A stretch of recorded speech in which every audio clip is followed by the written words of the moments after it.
Programa Visão Espírita. Apoio. América Chaves Seguros. Seguro é proteger sua vida e seu patrimônio. Livraria Espírita Verdade e Luz. Desde 1959, divulgando o espiritismo em Ribeirão e região. New Face Centro de Beleza. Há 20 anos trazendo o melhor da beleza para você. E Casa do Açougueiro. O que você procura, aqui tem.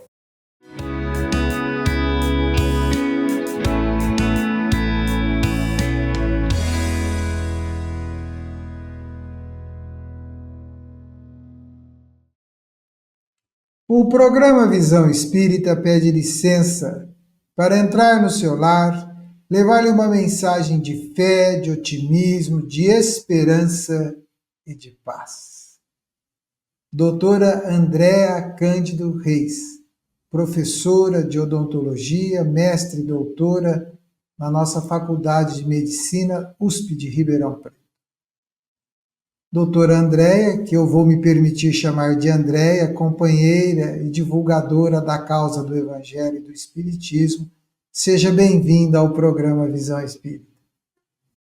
Obrigada, André, muito obrigada pela sua oportunidade que vocês sempre me dão de estar passando momentos aqui, falando do Evangelho, estudando, aprendendo enquanto a gente mesmo fala, discute. Muito obrigada, viu? É uma alegria muito grande essa oportunidade de trabalho. Mais uma vez estar aqui com vocês. Andréa, nós escolhemos para hoje o tema Dores de ontem e de hoje. O tempo está passando muito rápido, é perceptível, né? As exigências materiais, elas se ampliaram nos últimos anos intensamente. As relações dão sinais de fragilidade. Os problemas se apresentam e as dores surgem. As dores que acompanham o espírito encarnado hoje, a alma, continuam sendo as mesmas? Olha, André, essa é uma reflexão importante, né? A dor, ela é sempre a mesma. Aconteceu uma coisa engraçada comigo ontem, né? Que eu sendo dentista, ontem me quebrou um dente. E eu senti uma dor de dente. E aí eu penso, a dor de dente de hoje é a mesma dor de dente de pouco tempo atrás. Não vou te falar que é dos primórdios, mas de pouco tempo atrás. As dores da alma também são as mesmas. O que acontece é que hoje nós temos instrumentos que nos permitem sentir mais dor. Então é como se hoje a gente tivesse mais alimento com açúcar, com outras propriedades que estragam os dentes mais rápido do que antes. Nós também temos mais ingredientes que machucam a alma hoje. Então, uma dor que existem as dores físicas, das doenças, da perda dos entes queridos, mas existe a perda dos entes queridos encarnados, né? Então, a gente tinha a perda dos entes queridos que desencarnavam e agora a gente tem a perda dos entes queridos encarnados, que estão o tempo todo num aparelho eletrônico, né? Então, dentro de uma mesma casa, a mãe telefona para o filho que está no quarto para chamá-lo, para ir para a cozinha. As pessoas, elas estão sozinhas. Antes, se andava grandes distâncias a pé. Agora a gente entra num carro para encurtar a distância dos lugares, e de repente, quem está com você coloca um fone de ouvido e fica extremamente distante de você, ali pertinho.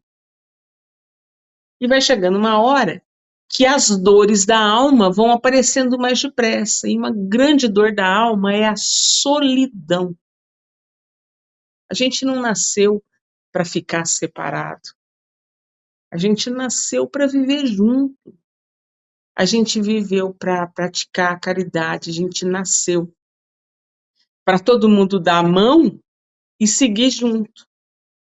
Só que, e essa sensação do tempo passar rápido, na verdade o tempo é o tempo, sempre é o mesmo tempo, é a mesma quantidade de minutos.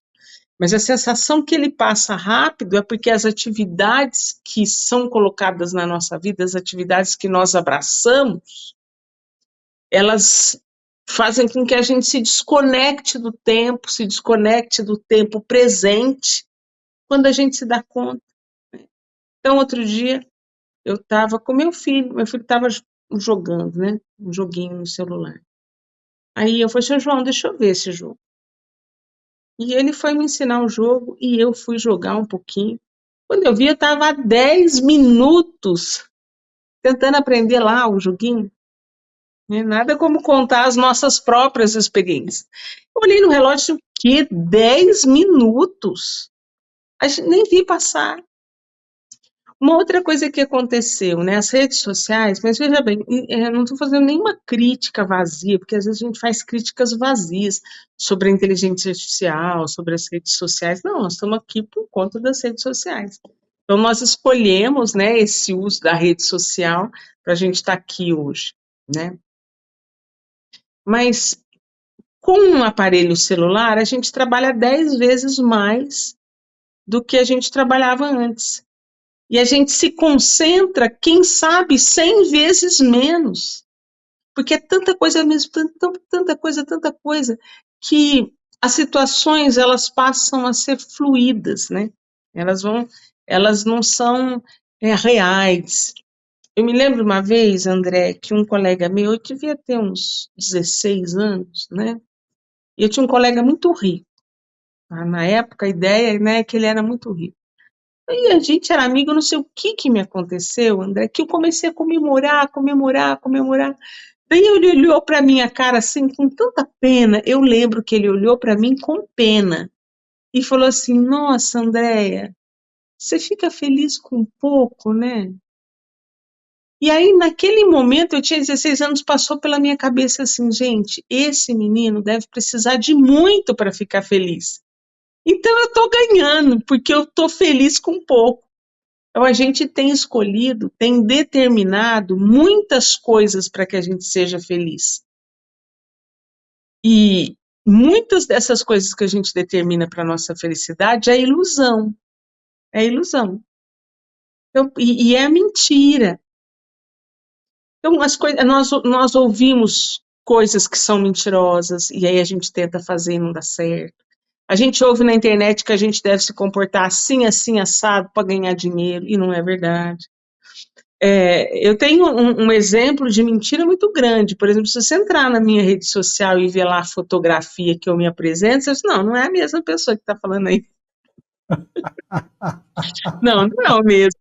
Eu me lembro que uma vez eu fui convidada para uma palestra, e sempre quando a gente é convidado para uma palestra, quem está organizando fala, olha, manda uma fotografia.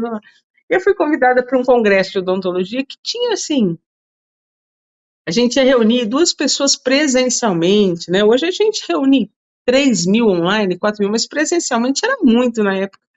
Aí eu fui mostrar para o meu marido a fotografia que eu mandei. Disse, olha aqui, ó, já estão fazendo propaganda minha do congresso.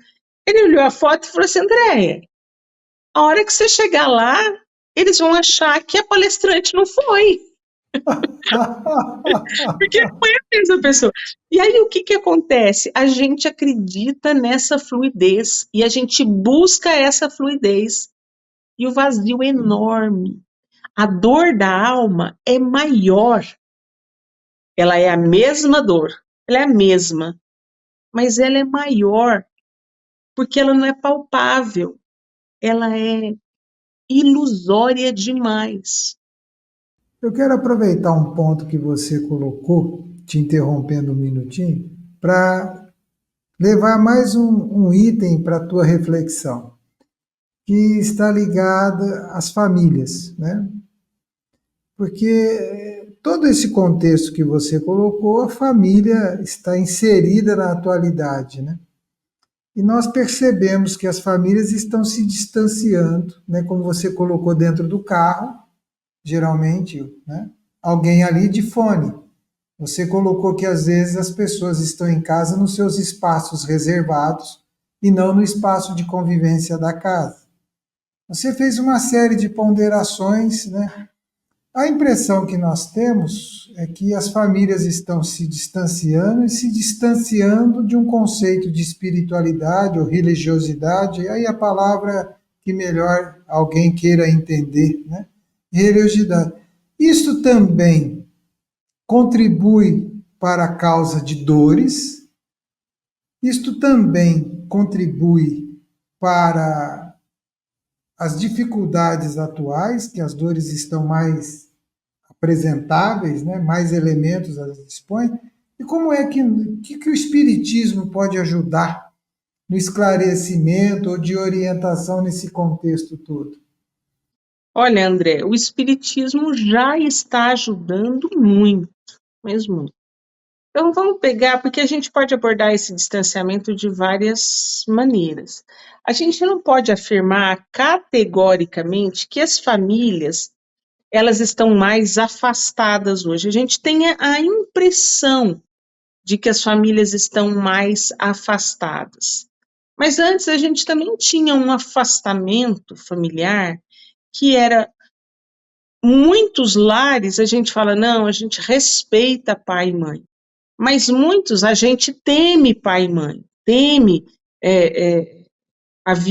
não se conversava da mesma maneira, por ser um princípio educacional diferente, um momento diferente de educação, de contato pai e mãe. Então, nós não vamos entrar nesse mérito. Mas hoje, como é mais fluido, a gente percebe que não, está distante mesmo. Está trocando a oportunidade de estar aqui na mesa para estar num dispositivo eletrônico. Mas vamos pegar isso. Como é que o Espiritismo pode ajudar? Ele já está ajudando. Como? André, a hora que dói, todo mundo procura remédio. Seja para o dente, seja para a alma. A hora que dói, todo mundo procura remédio. E hoje, as casas espíritas, elas se movimentam tanto, até pela questão do online, né, que já a gente vai falar, o que fazer presencialmente, o que fazer online, até por conta do online, isso foi um movimento muito grande, né? Então, o que o Espiritismo ele pode fazer?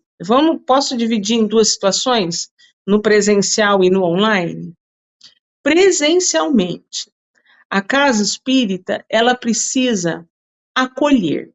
A primeira coisa é acolher, é organizar a casa espírita, né, de uma forma que a primeira vez que a pessoa chega, ela se sente acolhida. Foi feito um estudo, vai me falhar pela federação, vai me falhar o local, onde um grupo de pessoas recebiam as pessoas que estavam entrando na casa e só perguntava, veio a primeira vez ou não? Veio sim ou não? É a primeira vez, sim ou não?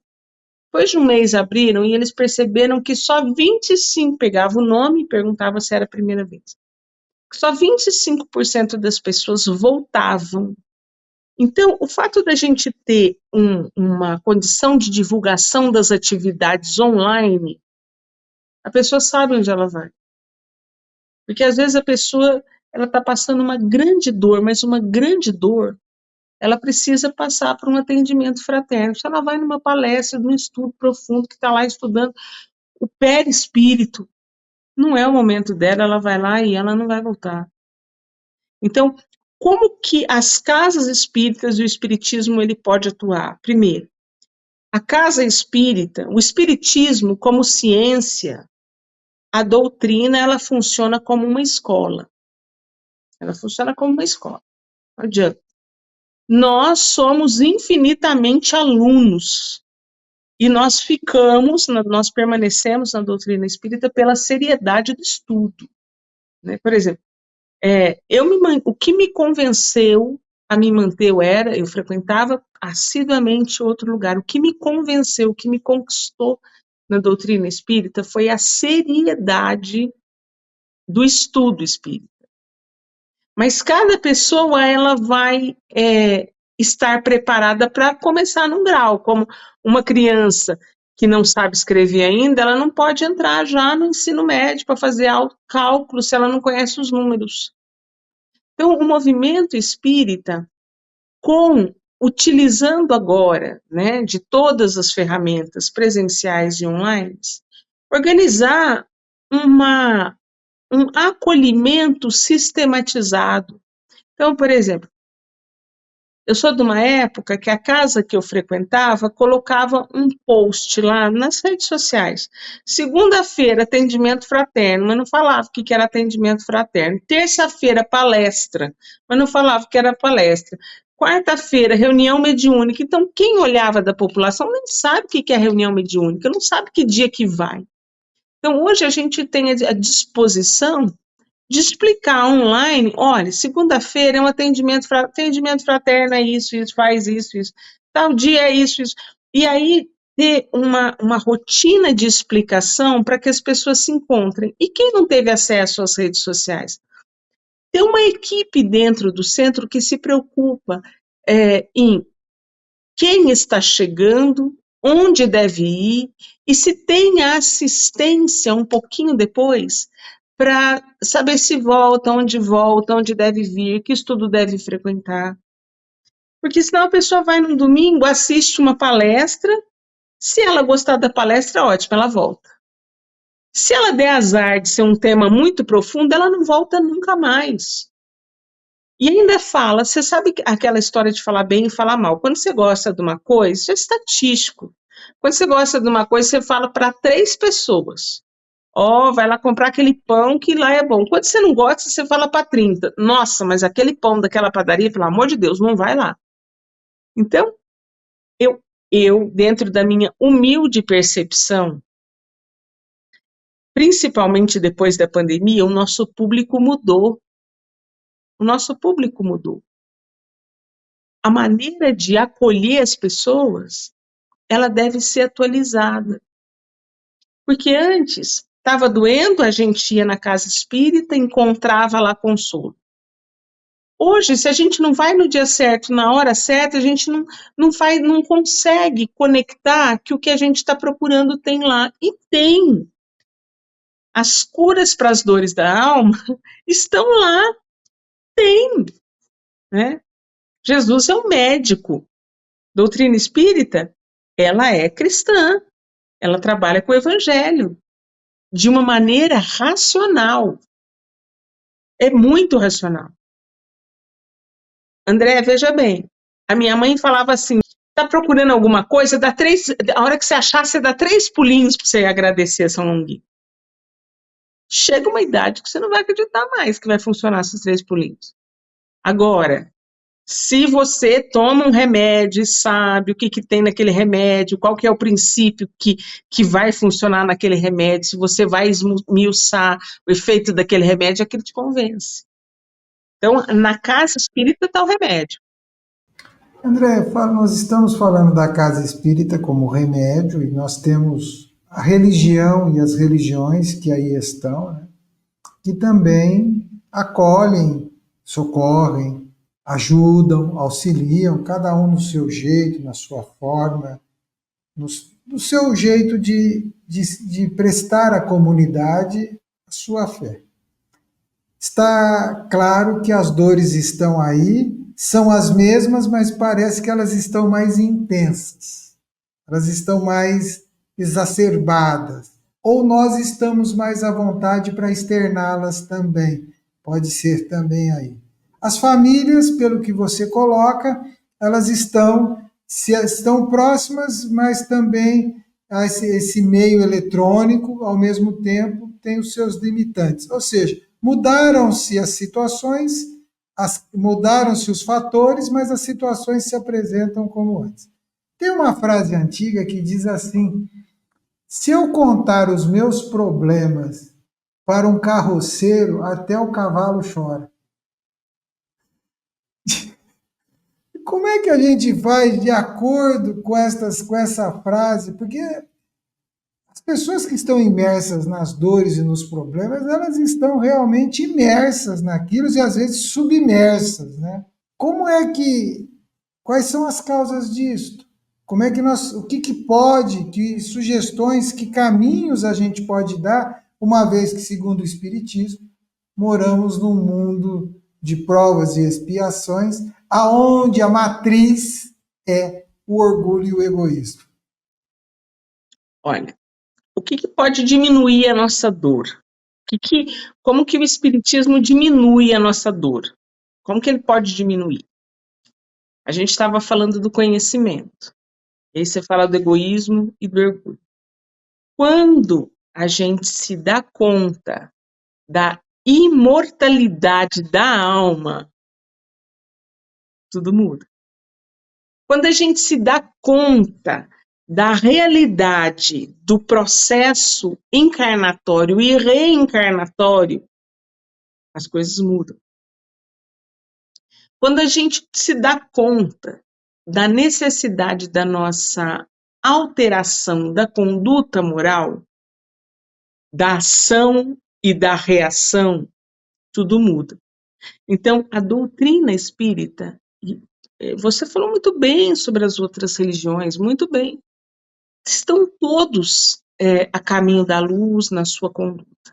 Mas uma coisa que eu acho que vira, né, vamos falar a gíria do momento, que vira a nossa chave, é esse contexto da doutrina espírita, que a doutrina espírita ela não traz ineditismo nisso, né?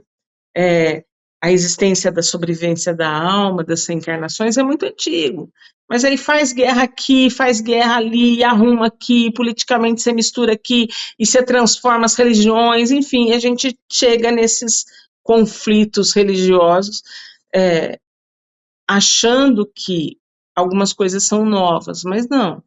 O espiritismo, segundo Allan Kardec, ele foi codificado por Allan Kardec numa revelação daquele momento, mas esse é um conhecimento antigo. Então, quando você se dá conta da imortalidade da alma, da existência de Deus, que é um Deus único, e aí que nós somos todos irmãos, e para isso você tem que refletir, você tem que se encontrar, você tem que estudar, você tem que ter acesso a essas informações, aí teu sofrimento começa a diminuir. Porque você começa a se encontrar como um caminheiro no mundo. Você é um espírito imortal. E você vai parar de sofrer quando você se modificar. E esses são os princípios doutrinários. Aí o teu sofrimento começa a diminuir. Pelo menos foi assim que o meu começou a diminuir. Né? Eu procurei, eu já contei aqui outra vez, como que eu conheci o espiritismo mais profundamente? Porque todo mundo já ouviu falar em espiritismo, né? Eu procurei um médico para reduzir meu estresse, para tomar um remédio. Eu disse, não, vou te dar não. Eu falei, 5 livros. E me passou 5 romances de Emmanuel. Eu disse, eu já tinha, né, estudado um tanto da minha vida. Eu disse, como assim? Como que uma pessoa que estudou até o 4º ano primário escreveu isso? Quem é Chico? Quem é? A gente, Chico Xavier, mas como assim? Uma coisa é você ouvir falar de Chico Xavier. Outra coisa é você ler uma obra dele. Aí, uma coisa é seu vizinho falar, já viu, tem um espírita que recebia cartas de desencarnados, né, de morte, chama Chico Xavier. Uma coisa é você ver isso. Outra coisa é você ler a obra. É ler ali. Aí, assim, para mim, por exemplo, que eu estava falando, né, que cada um tem um caminho. Para mim, foram os romances, não só pela história, mas pela nobreza da escrita, que me atrai. Não, deixa eu ver mais, o que é isso? E aí você acaba vendo os conceitos e falar, para que esse sofrimento aqui é bobagem. Nossa, para com isso que isso é bobagem. Aí você vai brigar com o seu vizinho, para com isso que isso é bobagem. Então, quando a gente fala, né, que Jesus é o remédio, Jesus tem resposta para tudo no Evangelho, e ele ficou 3 anos com os apóstolos, 3 anos divulgando a boa nova, tem resposta para tudo.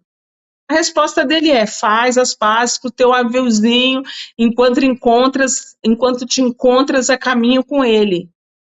Aí você fala assim, não, gente, foi lá pedir desculpa. Se ele não aceitar, problema dele. Mas daí você já resolveu. Né? O reino dos céus está dentro de nós. Então tem um capítulo de Emmanuel, do livro Justiça Divina, que chama Infernos Exteriores. E Emmanuel termina assim, Jesus disse, o reino de Deus está dentro de nós. E aí Emmanuel completa, e o inferno também. que é esse inferno que está dentro de nós? O inferno que está dentro de nós são os nossos pensamentos, os problemas que nós procuramos e nós encontramos, né? As coisas que nós mesmos criamos. Então, quando você diz, hoje a gente tem mais dores da alma, eu acredito que sim. Por quê? Porque a gente está se machucando mais. Andréia, o programa Visão Espírita caminha célere e eu te convido para um próximo programa. Nós pedimos que no encerramento deste programa Visão Espírita, nessa conversa fraterna, agradável, você deixe-nos uma mensagem ao nosso telespectador e à nossa telespectadora. Meus amados irmãos, Jesus disse, busca e acharás. Minha avó dizia, quem procura acha. Procura dentro do teu coração, pede, reconhece, fala para você mesmo. Para de querer ser forte e não mostrar nem para você o seu sofrimento. E reconhece, meu Deus, não sei onde eu errei, mas está doendo, me mostra. Ele vai te mostrar através de um amigo, através de uma carta, através de um comercial, através de um pensamento, de uma intuição. Pede todos os dias, porque só de pedir você se aproxima dele e nós estamos todos acompanhados por espíritos, anjos, protetores, o nome que você quiser dar. Nós estamos acompanhados, nós não estamos sozinhos aqui. Então pede que Deus nos abençoe a todos. Muito obrigado, Andréia. Nosso agradecimento à nossa telespectadora e ao nosso telespectador que ficou conosco neste bate-papo agradável. Te esperamos para mais uma conversa no próximo programa Visão Espírita. Até lá. Até lá. Programa Visão Espírita. Apoio. América Chaves Seguros. Seguro é proteger sua vida e seu patrimônio. Livraria Espírita Verdade e Luz. Desde 1959, divulgando o espiritismo em Ribeirão e região. New Face Centro de Beleza. Há 20 anos trazendo o melhor da beleza para você. E Casa do Açougueiro. O que você procura, aqui tem.